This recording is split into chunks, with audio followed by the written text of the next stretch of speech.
Hi, everyone. This is the quick lecture on the Ottoman Empire's army. And we actually have to start with government and religion. This is in your textbook, but everything is going to be run through the Sultan. And the Sultan is going to have a variety of advisors, in some cases some local leaders, the pashas, the ulema, these local meeting groups.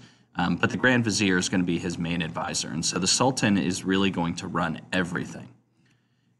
The fighting force that we want to make note of for the Ottoman Empire is the Janissary.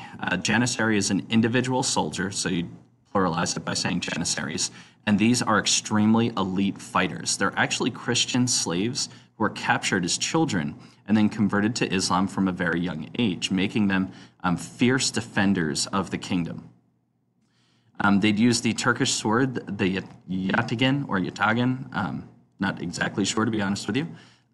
They would also use archery on horseback, similar to the Mongols, but not quite to the same extent.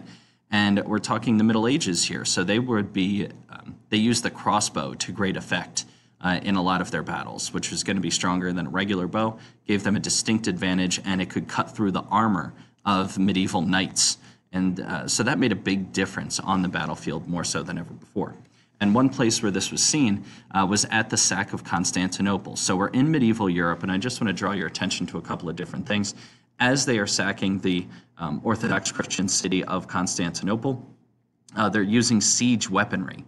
So we see kind of large cannons under these canopies so that people couldn't pour boiling oil and hot things down upon you as you were operating this.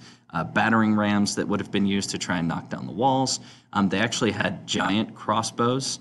And these giant crossbows would be used to break through the wall, just as you see here. They're called ballistas, these giant crossbows.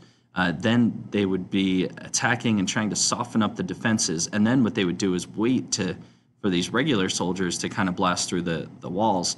And then they would send in the Janissaries. Then they would send in this elite fighting force to cut down their weakened enemy. And that's really what the Ottomans are going to be known for here, those Janissaries. If you have any questions, please let me know. Have a great day.